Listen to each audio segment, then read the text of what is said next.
Hello दोस्तों, टिकी coaching rise to में आपका वेलकम है। आज हम आपको देखिए ट्रिक बताएंगे कवक कवक से होने वाले रोग। जो कवक से कौन कौन से रोग होते हैं वो रोग के बारे में आपको हम बताते हैं। देखिए फटाफट आप लोग ओपन योर कॉपी, अब कॉपी खोल के लिखना शुरू करिए, नोट बनवाते हुए आप मेरे साथ निकल चले। देखिए फटाफट जल्दी आपका हो जाएगा। देखिए सबसे पहले हम क्या करते हैं कि जो कवक वाला आपको हम बताते हैं। देखिए दोस्तों, कवक से होने वाले जो रोग है, कवक को सबसे पहले क्या कहते हैं, देखिए ध्यान दीजिए। कवक को इंग्लिश में फंगी कहते हैं। क्या कहते हैं? फंगी कहते हैं। ठीक है, सब लोग इसको ध्यान देखिए तो जल्दी आ जाएगा। कवक को इंग्लिश में फंगी कहती है। इसकी जो ट्रिक है, काला गंजा दमाद खाए फ्रूट। ठीक है, देखिए ट्रिक क्या है, काला गंजा दमाद खाए फ्रूट।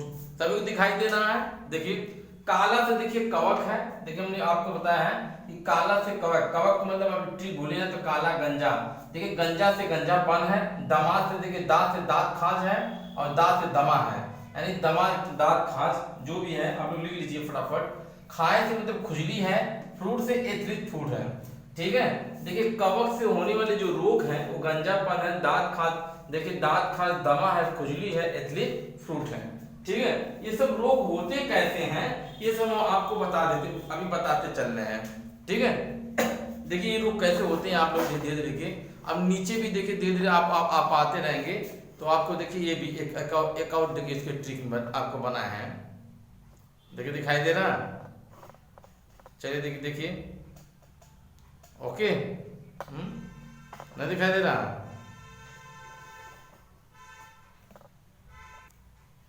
देखिए हमने आपसे बताया कि काला से जो कवक है, क्या गंजा से गंजापन है। गंजापन होता कैसे है?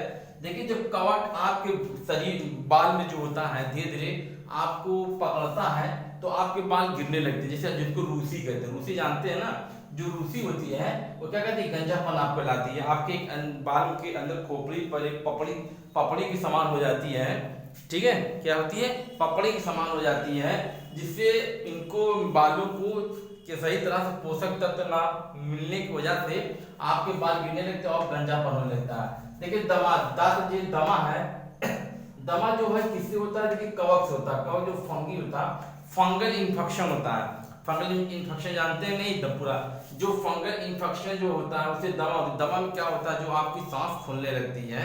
ठीक है, अब आपको अजीब तरह से महसूस होने लगता है। ऐसे देखिए दांत से देखिए दांत खाज। दांत खाज कैसे होता है? आपको जब गीले कपड़े आप पहन लेते हो तो उसमें कवक जो गीले कपड़े में एक शीत गर्म से कवक पैदा हो जाता है, कवक पैदा हो जाता है, तो कवक से आपको दांत खाज हो जाता है।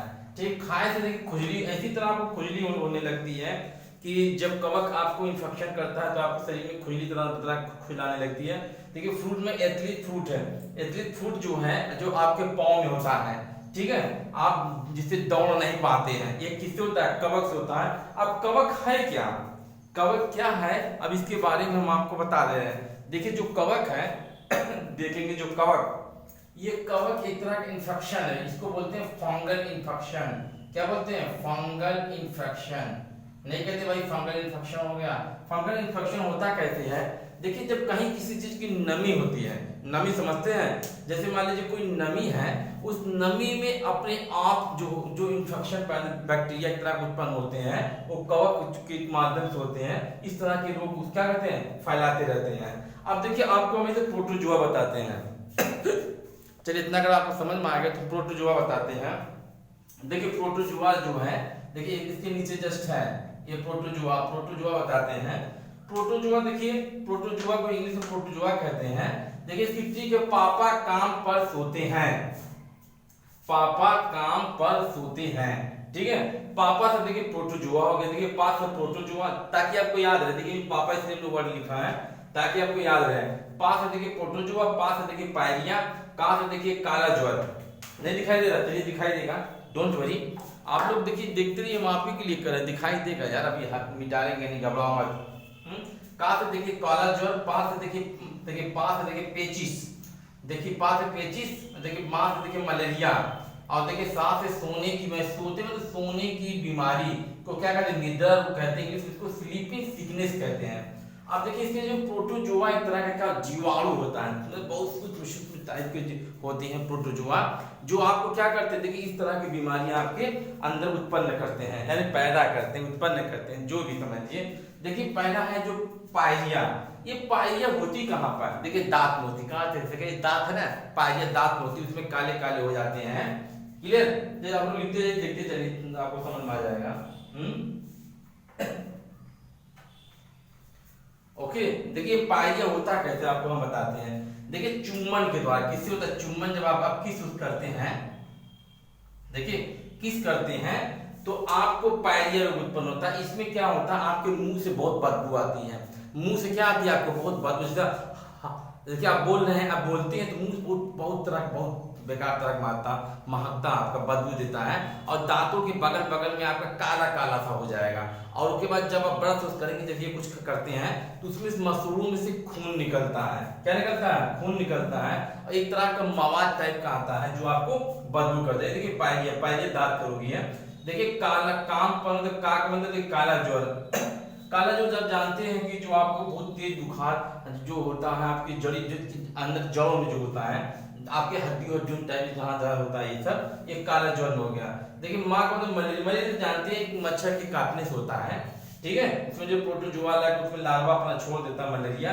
जब पानी इकट्ठा होता है तो लार्वा होता है, उसमें प्रोटोजोआ आते हैं, और मलेरिया जो एनोफिलीज मादा एनोफिलीज के काटने से आपके मलेरिया होता है। देखिए पर्स मतलब पेचिस जो क्या होता है जी, प्रोटोजोआ से उत्पन्न होता है। पेचिस में क्या होता है, देखो दिखाई दे रहा है ना। देखिए पेचिस पे क्या होता है, जो लूज मोशन होता है, लूज मोशन से पेट में जो कोई भी खाते हैं तो आपको टट्टी बहुत ढीली होने लगती है, लूज मोशन होता है। अब देखिए सोने की बीमारी, ठीक है।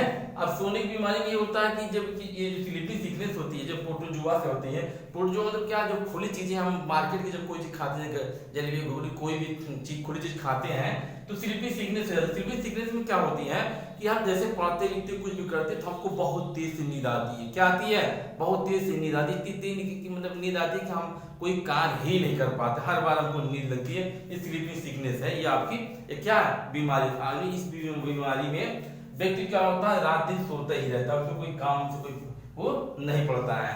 चलिए अब इतना लोग आप लोग राइट करिए, उसके बाद हम आपको अभी रिटन देते हैं, रिटन पूरे नोट देते हैं, आप लोग लिखते हुए आगे बढ़ जाइएगा, ठीक। चलिए मिटा दे इसको, चलिए मिटा दे रहे हैं। एक चीज और बताते हैं इसके साथ साथ, तब आपको लिखवाते हैं अभी। चलिए सब लोग मिटा दे पूरा। चलिए एक ट्रिक और बची है, उस ट्रिक को आप लोग लिख लीजिए, तब 3 उसके बाद हम आपको लिखवाते हैं।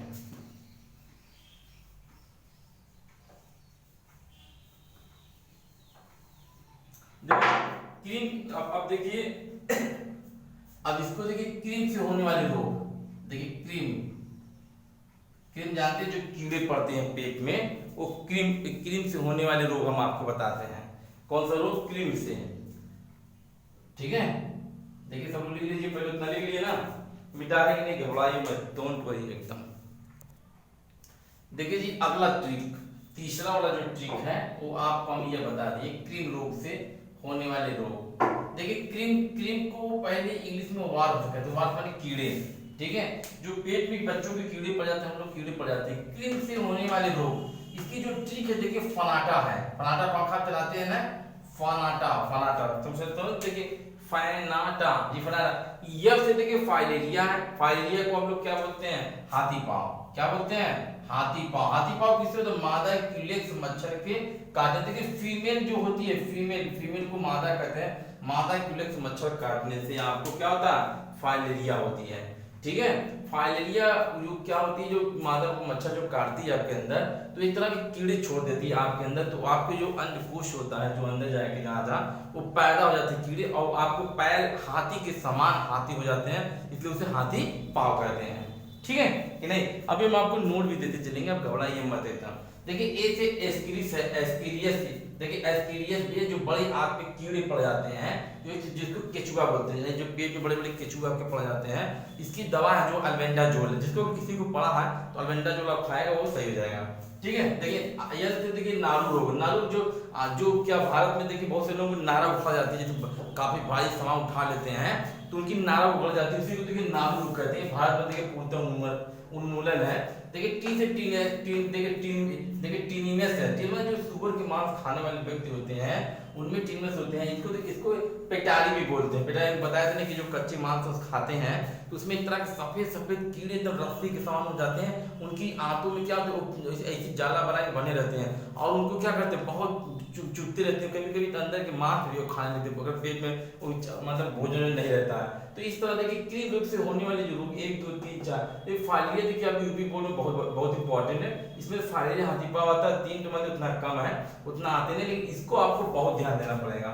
ये वाले अब आपको नोट लिखा तो ये आगे बढ़ जाते हैं। देखिए आपको कोई ये समझ में आया हो तो सभी लोग पूछ लीजिए, ठीक। अब इसके बाद अगले वीडियो में या इसी वीडियो में पूरा हम टीके भी बता देंगे। टीका कौन है इस चैप्टर को देखिए, यह हम आपको लेसन देखिए कौन सा पढ़ा रहे हैं, लेसन 8 के पढ़ा रहे हैं। लेसन 8 क्लास 12 वालों को बायोलॉजी है कि बायोलॉजी पढ़ा रहे हैं, ठीक है। मानव स्वास्थ्य तथा रोग, देखिए चैप्टर का नाम है मानव स्वास्थ्य तथा रोग। क्या है, मानव स्वास्थ्य तथा रोग है। ओके, इस चैप्टर को देखिए पूरी कंप्लीट नोट आपको दे रहे हैं। कंप्लीट जो अगर हमारे साथ पढ़ रहे हैं बने हुए हैं तो वो अपनी नोट खराब ना करना। देखिए पार्ट 1 ये पार्ट 3 चल रहा है। ये हमारा जो वीडियो है ये पार्ट 3 है। देखिए पार्ट 3 क्योंकि चैप्टर बहुत बड़ा था इसलिए 2 वीडियो हमने इसको बना चुका है। जो लोग नहीं देखे हैं वो प्लेलिस्ट में जाकर देख सकते हैं। देखिए इसमें से कोई भी नया है वो कमेंट बॉक्स में हमको करके बताएं। देखिए हम आपको स्कैन करके आपको यहाँ नोट भेज रहे हैं, आप लोग इसको राइट करते चलिए, लिखते चलिए, ठीक है। अगर हमारा वीडियो अच्छा भी लग रहा है तो आप मेरे चैनल को लाइक सब्सक्राइब भी करते चलिएगा प्लीज, अगर अच्छा लग रहा है तो, क्योंकि हमें देखिए कोई फायदा नहीं हो रहा, आपके ही इसी सबको ही फायदा हो रहा है। लाइक में हो सके हमको फायदा हो और कोई फायदा नहीं हो रहा, इतनी ज्यादा बात ना करते हुए हम आपको नोट प्रोवाइड कराते हैं। चलिए आगे बढ़ते हैं, सब लोग लिख लीजिए पहले।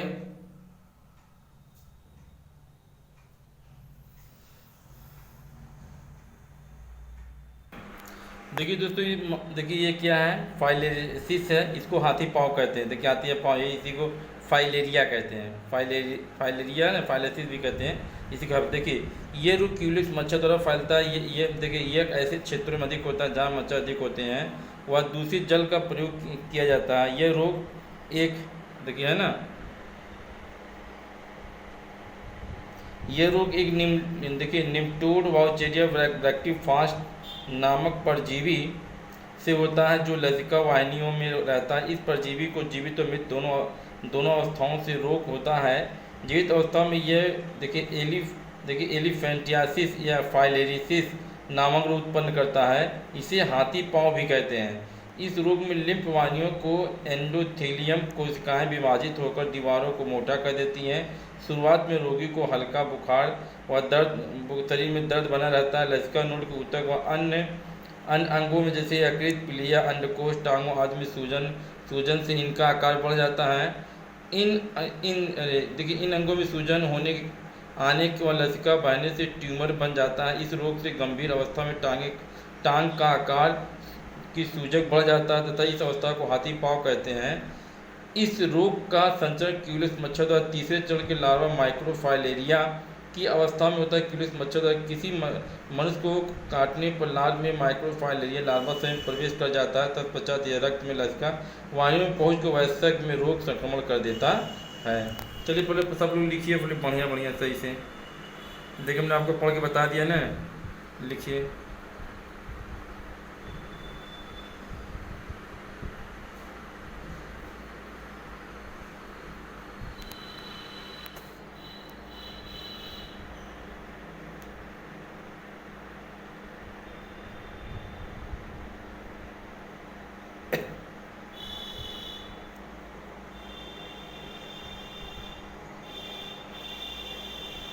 चलिए हो गया, बता दीजिएगा।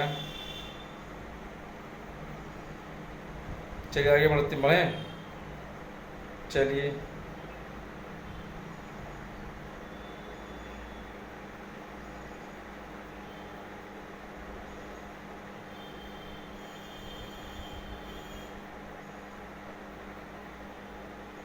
आप लोग देखिए अच्छी तरह से नोट बना दे रहे हैं।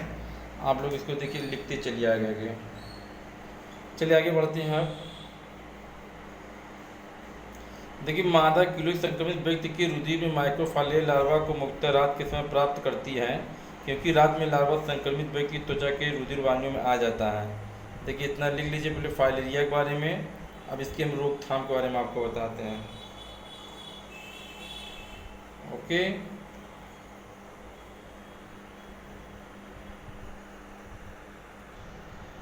देखिए आपका हो जाए तब आगे हम आपको बताते हैं। देखिए हो गया ना आपका, देखिए छूटे ना आपका।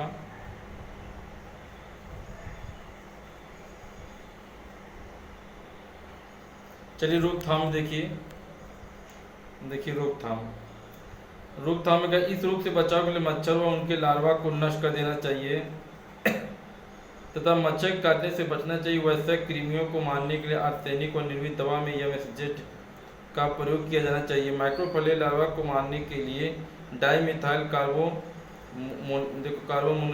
नामक दवा प्रभावी होती है। संक्रामक लार्वा के लिए देखिए पैरामेलिनाइल फिनाइलास्टिबिनोट का प्रयोग किया जाता है। फाइलेरिया का पूर्ण रूप से समाप्त करने के लिए फाइलेरियासिस रोग की सूचना प्राप्त करने हेतु सरकार ने राष्ट्रीय फाइलेरिया नियंत्रण कार्यक्रम चलाया है। देखिए आप लोग इतना लिखिए।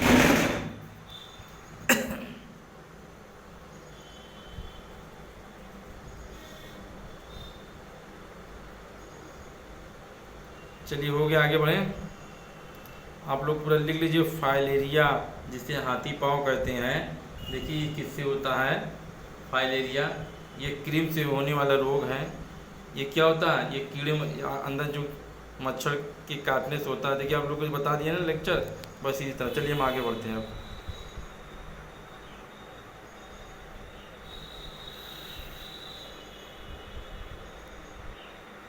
चलिए हो गया, देख लीजिए कहीं छूटा ना रहे आपका। फाइलेरिया हाथी पाँव। देखिए तो मलेरिया रोग के बारे में लिखिए। मलेरिया रोग जनक लक्षण था उपचार। मलेरिया रोग देखिए प्रोटोजुआ समझ आपको बताया था। देखिए कैसे कैसे लिखना है। चलिए लिखने से शुरू कर दीजिए। देखिए मलेरिया के बारे में देखिए एक बार पहले ध्यान से पहले क्वेश्चन देख लीजिए।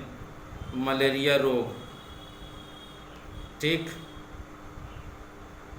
ओके। चलिए आगे अब बढ़ते हैं। देखिए लिखते चलिए थोड़ा थोड़ा। देखिए रोग जनक हेडिंग डालिए। मलेरिया रोग का जनक एक प्रोटोजोआ जीव। देखिए एक प्रोटोजोआ जीव देखिए प्लाज्मोडियम है। Plasmodium vivax, plasmodium ovale, plasmodium malaria, plasmodium falciparum. इस जीव की प्रमुख जातियां हैं जो मलेरिया के लिए उत्तरदायी हैं। क्या है, मलेरिया के लिए उत्तरदायी हैं। ओके। देखिए इस रोग में रोगी की भूख मर लक्षण। देखिए इस रोग में रोगी की भूख मर जाती है। रोगी को तीव्र ज्वर चढ़ जाता है। रोगी को कब्ज हो जाता है तथा जी मिचलाता है। रोगी का मुंह सूखने लगता है। रोगी के सिर, पेशियां और जोड़ों में क्या होता है, तीव्र दर्द होने लगता है। ओके कि नहीं। देखिए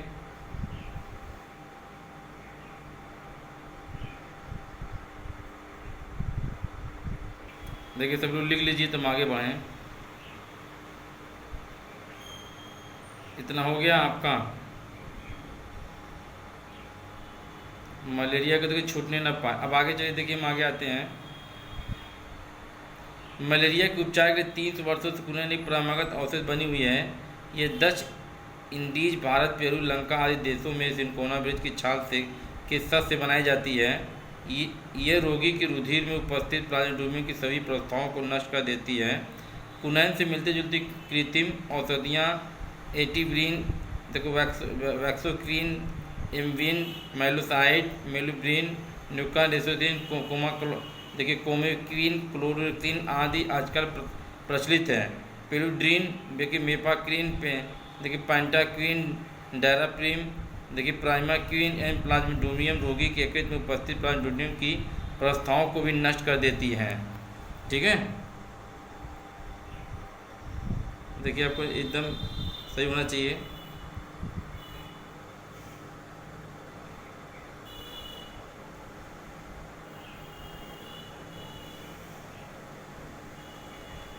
चलिए देखिए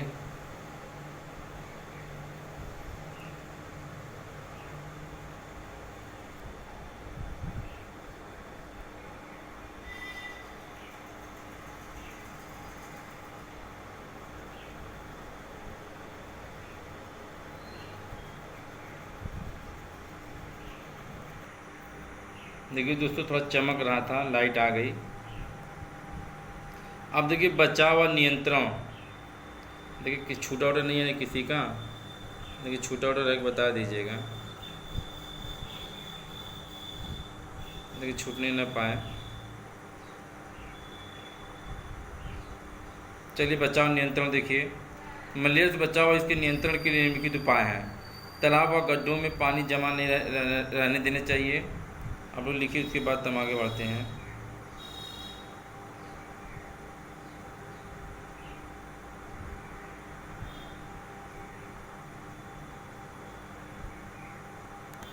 चलिए आगे देखिए, नंबर 2 पाइए। देखिए घरेलू कूलर आदि में भी पानी की सफाई 2-3 दिन के उपरांत करनी चाहिए। नाली व अन्य पानी जमा होने वाले स्थानों में मच्छरों का जनन रोकने हेतु मिट्टी के तेल डालना चाहिए। मिट्टी की लार्वा को खाने वाली मछलियों को तथा बत्तखों को पानी में छोड़ देते हैं।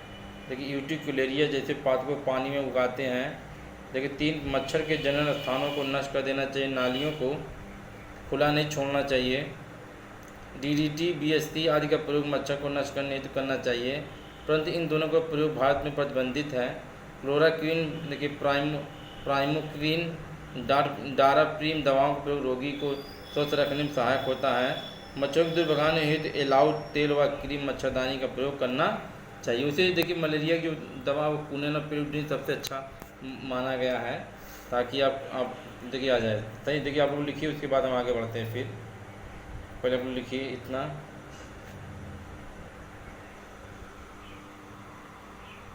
बड़ा हो गया क्या?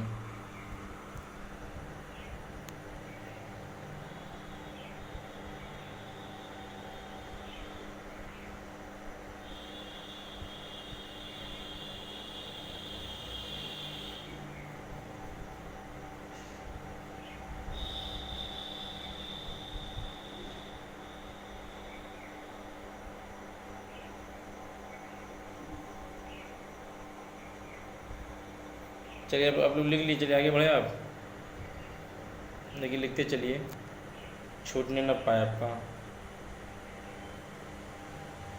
आप लोग वीडियो को पॉज करके रोक लिख लीजिएगा, ठीक है। देखिए छूटा उटा हो तो भी आपको मत दिखा दे रहा है। देखिए दोस्तों का छूटा उटा हो तो आप लोग तो देख लीजिए।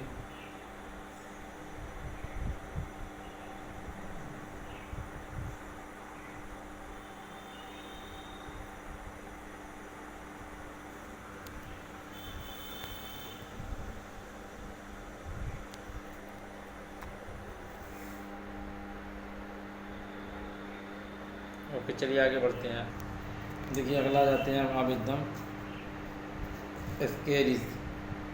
देखिए एस्केरियसिस एंड एस्केरियसिस से आप क्या समझते हैं? इसके बचाव उपचार नियंत्रण उल्लेख करिए। देखिए यह रोग मनुष्य की आंत में रहने वाला परजीवी एस्केरिस देखिए ना लुम्ब्रिकाइडस नामक गोल क्रीम से होता है। किससे होता है? क्रीम रोग है। देखिए यह क्रीम से होता है। संक्रमित भोजन के साथ इस परजीवी के अंडे मनुष्य के आंत में पहुँच जाते हैं। आंत में देखिए ना, इसको ध्यान दीजिएगा। ये किससे होता है? ध्यान दीजिएगा, ये क्रीम रोग है। कौन सा रोग है? क्रीम रोग है। जो बहुत लोग क्रीम लगाकर केक को बहुत खाते हैं, क्रीम रोग। देखिए क्रीम रोग से क्रीम रोग होता है। देखिए तब आगे बढ़े आपका धीरे धीरे।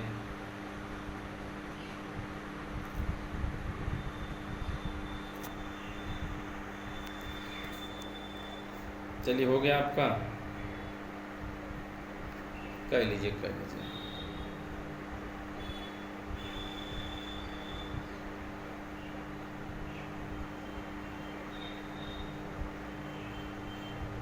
ये रोग मनुष्य के हाथ में रहने परजीवी देखिए परजीवी एस्केरिस देखिए ना लुम्ब्रिकाइड्स नामक गोल्ड क्रीम से होता है। संक्रमित भोजन के साथ ही परजीवी के अंडे मनुष्य के हाथ में पहुंच जाते हैं, ठीक है।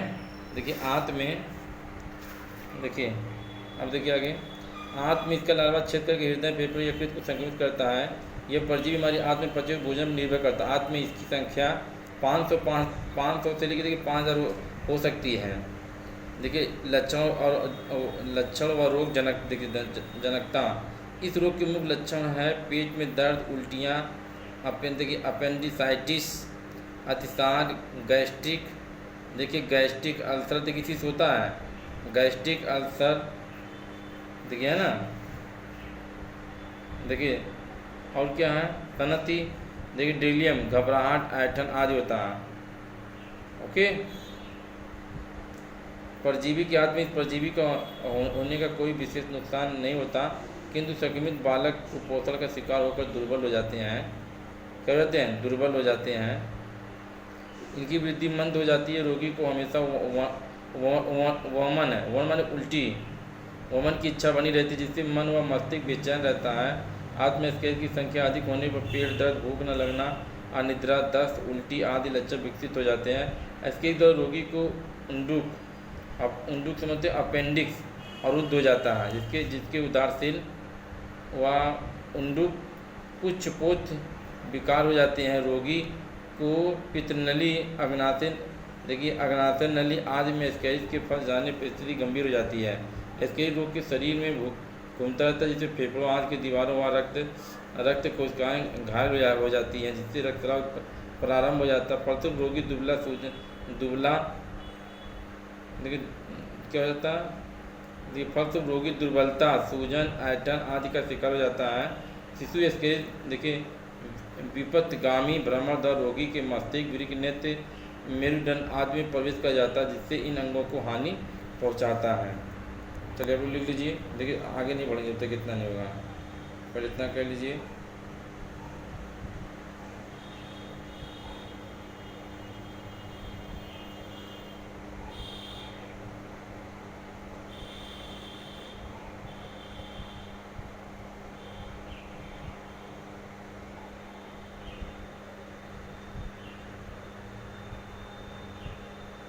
चलिए आगे बढ़ें।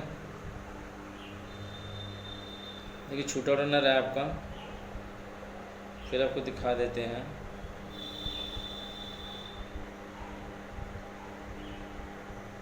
देखिए आपको समझ में आ ही रहा होगा।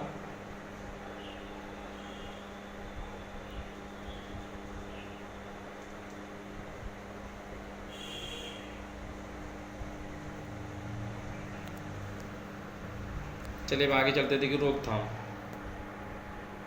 देखिए एक चित्र भी बनाना आपको है। देखिए माउथ है, इंस्टाइन है, देखिए इसके चित्र भी बना लीजिए आप लोग। स्केरी के बड़ा लक्षण के देखिए चित्र भी बनाना आपको पड़ेगा। ओके चलिए अब आगे चलते हैं। रोकथाम। अपने आसपास के वातावरण को स्वच्छ रखना, मलमूत्र का खुला विसर्जन न करना, प्रदूषित भोजन और सड़े गले फल सब्जी आदि से बचना, भोजन करने से पूर्व हाथों का भली भांति धोना, शौचालय को साफ सफाई पर विशेष ध्यान देना व स्वच्छ जल। लिख लीजिए। देखिए पढ़ा कर देते हैं आपको।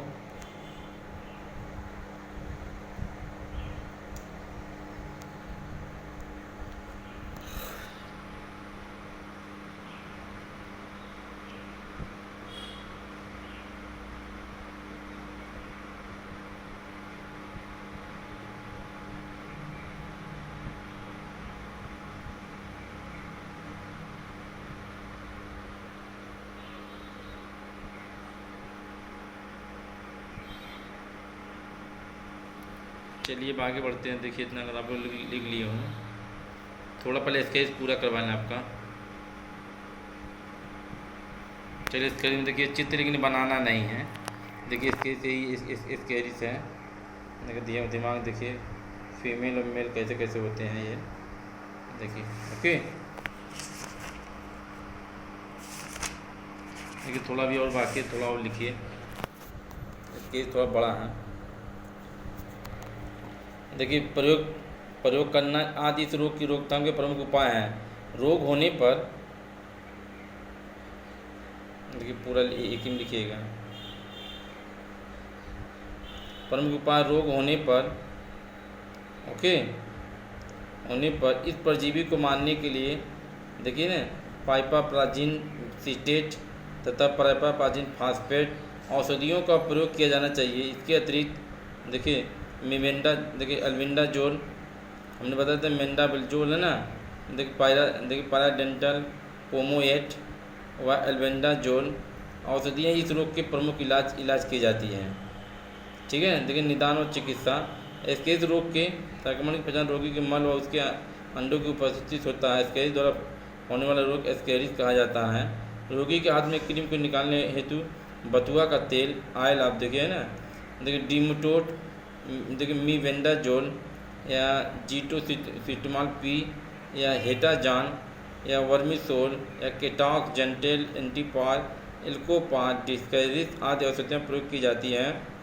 वर्तमान में 12 घंटे के उपवास के साथ हैक्सिल राक्सिल का तथा देखिए पायराप्रावजिन हेलमिसेट सीना के साथ आदि का उपयोग अत्यंत प्रभावशाली सिद्ध हो रहा है। ठीक, देखिए आपका हो गया।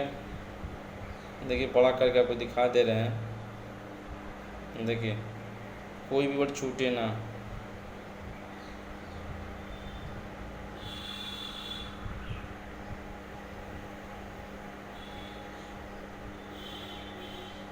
ओके, चलिए चलते हैं। चलिए इसके ऐसे ख़त्म हो गया। अब अगली बीमारी के बारे में आपको बताते हैं। चलिए देखिए तो अब प्रोटोजुआ उत्पन्न होने वाले किन्हीं 2 रोगों के नाम देखिए है।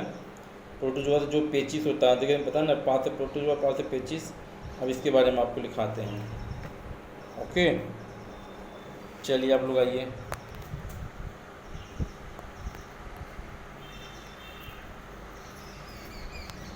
देखिए प्रोटोजुआ, देखिए अम्बीबियस या अम्बीबिक पेचिस, देखिए है ना, ये रोग प्रोटोजुआ से होता है। अमितसार अथवा देखिए अम्बीबियस नामक बीमारी एक प्रोटोजुआ एंट अमीबा हिस्टोलिका द्वारा होता है। एंट अमीबा की ट्रोफाजाइटा अवस्था बड़ी आत्म हिस्टोइल की, देखिए है ना, ट्रोफाजाइटा अवस्था में बड़ी आत्म हिस्टोइलिक विकर स्रावित करके घाव पैदा कर देती है। इन घावों में रक्त, म्यूकस आदि मल के साथ पेचिस के रूप में बाहर आ जाते हैं। ये परजीवी चतुष्केंद्रीय पुटकाओं के रूप में रोगी के मल के साथ बाहर आते हैं तथा संक्रमित भोजन व जल द्वारा दूसरे मानव पहुँच कर रोग फैलाते हैं। इस रोग को फैलाने में घरेलू मक्खियों का बड़ा हाथ होता है। ठीक है, किसका हाथ होता है? घरेलू मक्खियों का। कभी कभी ये परजीवी फेफड़ों या तो मस्तिष्क पहुँच के सूजन और घाव कारक बनाता है। इस रोग के होने पर पेट में दर्द, ऐंठन रहती है, वमन की इच्छा होती है, वमन मतलब उल्टी इच्छा होती है, वह पेट भारी रहता है, सिर में दर्द, शरीर कमज़ोर हो जाता है, तिलस्मा और रक्त में दस्त हो जाते हैं, रोगी की आंखों के आसपास काले घेरे बन जाते हैं, वह चेहरा मुरझा जाता है। एंट अमीबा हिस्टोलिका परजीवी, देखिए पहले इतना लिख लीजिए तब आगे बढ़े। फिर देखिए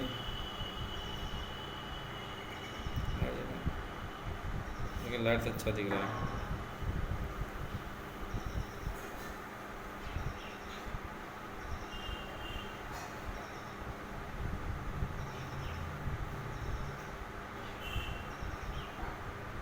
चलिए आगे नीचे।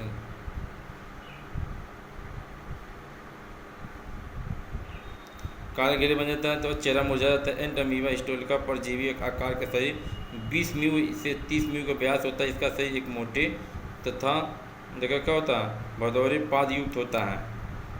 ओके, पाद युक्त होता है। कोशिका द्रव देखिए ना, एंटोप्लाज्म व एंटोप्लाज्म में विभाजित रहता है। कुंचल से देखिए सील धानी उपस्थित होती है। माइटोकांड्रिया आदि अंगक थोड़े ही होते हैं। यह परजीवी विश्व के लगभग 10% व्यक्तियों में पाया जाता है।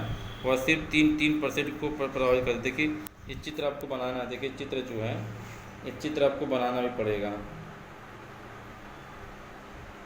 देखिए कहीं छूटे ना आपका। देखिए शुरू से आपको दिखाते हुए आ रहा है।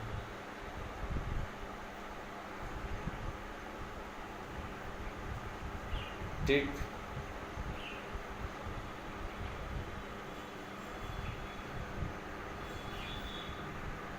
चलिए देखिए इतना देखिए रोकथाम और उपचार।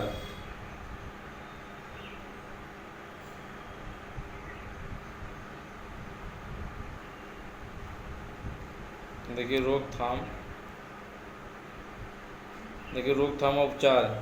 भोजन को अच्छी तरह से पका कर खाना चाहिए। ओके, भोजन को अच्छी तरह से पकाकर खाना चाहिए तथा फल आदि को ठीक प्रकार से धोने चाहिए। नियमित रूप से नहाना, नाखून काटना, भोजन व पूर्व हाथ धोने चाहिए। स्वच्छ जल का प्रयोग करना चाहिए। रोगी को स्वस्थ मनुष्यों से अलग रखना चाहिए। रोग हो जाने पर फ्यूमेजिलिन है, देखिए इथोथाइमेक्सिन, बायोमिकी डी, देखिए डिविडाल, डाइकोकोविन, ट्राइटोडेंजाल, देखिए एमजोल, ह्यूमेंटिन आदि औषधियों का प्रयोग करना चाहिए। ओके, देखिए अच्छी तरह से लिख लीजिए।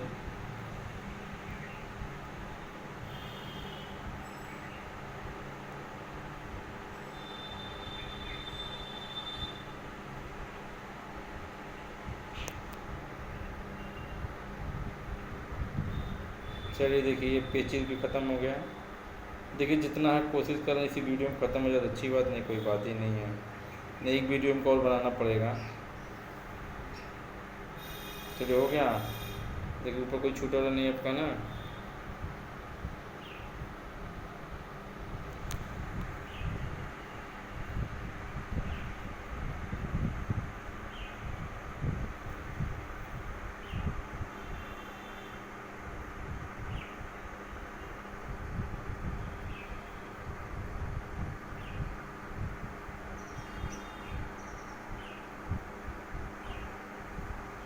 चलिए अब आगे बढ़ते हैं।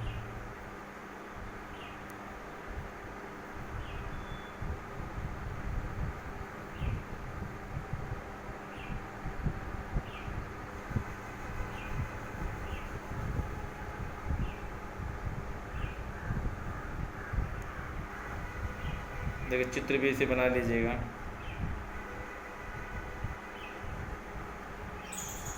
ठीक, चलिए पेची सबका ख़त्म हो गया।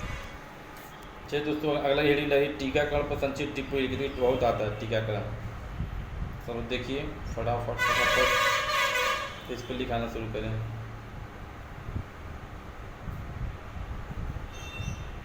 हेडिंग डाल दिए टीकाकरण। ठीक है, चलिए आगे बढ़ते हैं। देखिए टीकाकरण, देखिए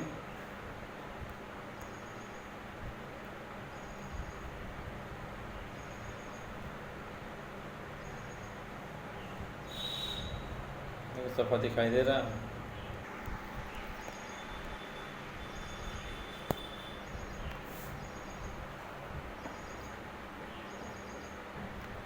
देखिए टीकाकरण में जो है वैक्सीन अथवा टीका प्राय कोशिका निलंबन होता है अथवा यह कोशिका द्वारा उत्सर्जित एक उत्पाद होता है। देखिए जो वैक्सीन अथवा टीका प्राय कोशिका निलंबन होता है, यह एक कोशिका द्वारा देखिए उत्सर्जित एक उत्पाद है जो प्रतिरक्षण कर्मक के रूप में प्रयोग किया जाता है। वास्तव में वैक्सीन प्रतिजनों को तैयार घोल होता है जो इंजेक्शन द्वारा शरीर में प्रवेश कराने के लिए विशिष्ट देखिए ना प्रतिरक्षियों एंटीबॉडीज़ के निर्माण को प्रेरित करके शरीर में सक्रिय कृत्रिम प्रतिरोध क्षमता या प्रतिरक्षा क्षमता उत्पन्न करता है। ये क्रिया ही टीकाकरण कहलाती है। सबसे पहले सन 1798 में एडवर्ड जेनर ने टीकाकरण की तकनीक में गौसेता विषाणु का चेचक के विरुद्ध प्रतिरक्षण कर्मक के रूप में प्रयोग किया था। एडवर्ड जेनर के प्रतिरक्षा विज्ञान का जनक माना गया। ओके, देखिए दिखाई दे रहा है आपको। चलिए आगे बढ़ें। देखिए टीके या वैक्सीन के प्रकार समानतः नियोजित प्रकार के होते हैं। जीवित प्रतिजन से निर्मित वैक्सीन, इसमें जीवित जीवाणुओं या विषाणुओं को छिड़क करके घोल तैयार किया जाता है। ठीक है, जो प्रतिनियुक्त हो जाता है। इस प्रकार वैक्सीन अच्छा माना जाता है क्योंकि इसमें थोड़ी मात्रा में प्रविष्ट कराने में जीवाणु या विषाणु गुणन करके बहुत अधिक मात्रा में बढ़ जाते हैं। इससे सूक्ष्म जीवों के अतिरिक्त इनका विष भी रहता है, जिससे कि ये अधिक प्रभावशाली होते हैं तथा इनका प्रभाव से उत्पन्न प्रतिरोध क्षमता अधिक लंबे समय तक शरीर में बनी रहती है। देखिए ये वैक्सीन के प्रकार हो गए। अब आगे नीचे और आते हैं। चलिए नीचे आइए। देखिए भाई इतना है, थोड़ा ऐसा करिए कि आ जाए। चलिए देखते हैं इतना ही। चलिए देखिए अगली देखिए, अगला हेडिंग आपका था जीवित प्रजनन में निर्मित वैक्सीन ना। अब दूसरी हेडिंग देखिए, मृत प्रजनन से निर्मित वैक्सीन। इसमें सूक्ष्म, देखिए ये थोड़ा देख के लिख लीजिए, थोड़ा इसमें अब कम है इसीलिए प्रॉब्लम हुई। देखिए मृत प्रजनन के नियमित इसमें सूक्ष्म जीवों को मृत करके उनका घोल इंजेक्शन द्वारा शरीर में प्रवेश कराया जाता है। इसका प्रमुख लाभ यह है कि लाभ के रोगजनक सूक्ष्म जीव के रोग उत्पन्न नहीं कर पाते हैं, अतः टीकाकरण के बाद इसका दुष्प्रभाव बहुत कम दिखाई पड़ता है। यह वैक्सीन जीवित प्रजनन नियमित वैक्सीन की अपेक्षा कम प्रभावशाली है। ठीक है, अब चलिए देखिए तीसरा पॉइंट, चौथी पॉइंट देख लीजिए, प्रतिजन व निर्मित वैक्सीन। कुछ रोगजनक जीवाणु जो बड़ा उत्पन्न करते हैं, इसमें